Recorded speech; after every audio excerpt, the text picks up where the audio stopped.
ശ്രീ പ്രശാന്ത്, അപ്രതീക്ഷിതമായ ഒരു തിരിച്ചടിയാണ് ബി ജെ പിയെ സംബന്ധിച്ച് ഉണ്ടായിട്ടുള്ളത്. നോക്കൂ, ഒരു തെരഞ്ഞെടുപ്പിന് ഇനിയും 3 ദിവസമേ ഉള്ളൂ. ബി ജെ പിയുടെ ആശയം പ്രചരിപ്പിച്ചുകൊണ്ടിരുന്ന പാലക്കാട് ജില്ലക്കാരനായ സന്ദീപ് മറുകണ്ഠം ചാടുന്നു. മൂത്താൻതറയിലടക്കം ഇതുണ്ടാക്കുന്ന കോളിളക്കത്തെക്കുറിച്ചുള്ള നെഞ്ചിടിപ്പ് ഇപ്പോൾ ഉണ്ടോ പ്രശാന്തിന്? ഹലോ ഭാരതീയ ജനതാ പാർട്ടിയെ സംബന്ധിച്ചിടത്തോളം ഇതൊരു വിഷയമേ അല്ല. മൂത്താന്തറയിൽ ഇതുണ്ടാക്കാൻ പോകുന്ന കോളിളക്കം എന്ന് പറയുന്നു. മൂത്താന്തറയുടെ പേര് പറഞ്ഞുകൊണ്ട് സന്ദീപുടെ മുതലക്കണ്ണീർ ഒഴുക്കുകയാണ്. ഇതിനേക്കാളും വലിയ ആളുകൾ ഈ പാർട്ടിക്കും പ്രസ്ഥാനത്തിനും വേണ്ടി പ്രവർത്തിച്ച് അവരുടെ പഴക്കം ചെന്ന മണ്ണാണ് മൂത്താന്തര എന്ന് പറയുന്നത്. ഒരു വ്യക്തി പോയത് കൊണ്ട് പ്രത്യേകിച്ച് മൂത്താന്തരക്കകത്ത് യാതൊരുവിധ ഇമ്പാക്റ്റ് ഉണ്ടാക്കാൻ പോകുന്നില്ല. ഈ പാലക്കാടിനകത്ത് ഈ തെരഞ്ഞെടുപ്പിൽ നിങ്ങളിപ്പോൾ മൂത്താന്തരയെ കുറിച്ച് പറഞ്ഞു. ആ മൂത്താന്തരയിൽ നിന്ന് വരുന്ന അതേ ബൂത്തിലെ പ്രതിനിധിയാണ് ഞാൻ.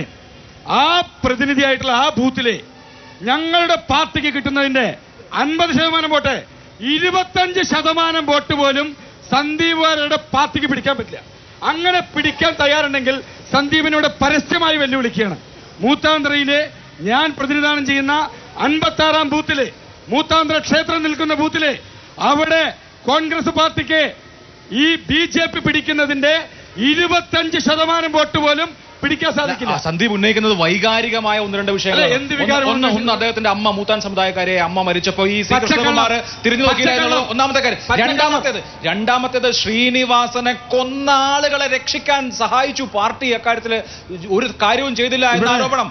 ഇവിടെ ബലിദാനികളുടെ പേര് പറഞ്ഞുകൊണ്ട് ഒരേ സമയത്ത് ഉപദേശിക്കലും ഊക്കലും ചെയ്യുന്ന പരിപാടിയാണ് സന്ദീപ് വാര്യർ കാണിക്കുന്നത്. ഒരേ സമയത്ത് ഉപദേശിക്കൽ ഊക്കലാണ് കാണിക്കുന്നത്. ഇവിടെ ഇത്തരത്തിൽ പറയുന്നുണ്ടെങ്കിൽ ഇതേ ശ്രീനിവാസന്റെ കൊലപാതക കേസിലെ പ്രതികളുടെ പാർട്ടിയുമായി ബാന്ധവം പുലർത്തുന്ന പോപ്പുലർ ഫ്രണ്ട് ഭീകരവാദികളെ SDPI പരസ്യമായി പിന്തുണ പ്രഖ്യാപിച്ചു കോൺഗ്രസ് പാർട്ടിക്ക്.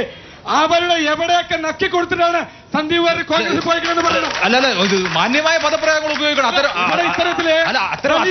പേര് പറഞ്ഞുകൊണ്ട് സന്ദീപിന് ഇവിടെ അതൊക്കെ ശരി, സന്ദീപിനെ വിമർശിക്കാം. അങ്ങനെ വിമർശിക്കുമ്പോൾ ശരിയായ പദപ്രയോഗങ്ങൾ ഉപയോഗിക്കണം. ശരിയായ വിമർശനം. സന്ദീപിനെ പോലുള്ളവർക്ക് ഇത് തന്നെ ധാരാളമാണ്. ശരി, സന്ദീപിനെ പോലുള്ളവർക്ക് ഇത് തന്നെ. അല്ല, ഇത് വൈകാരിക വിഷയമായിരിക്കും, പക്ഷേ നമ്മൾ നല്ല വാക്കുകൾ ഉപയോഗിക്കുക എന്നുള്ളത് വളരെ പ്രധാനപ്പെട്ട കാര്യമാണ്. സന്ദീപിനെ സംബന്ധിച്ചിടത്തോളം ഇത് തന്നെ ധാരാളമാണ്. സന്ദീപിന്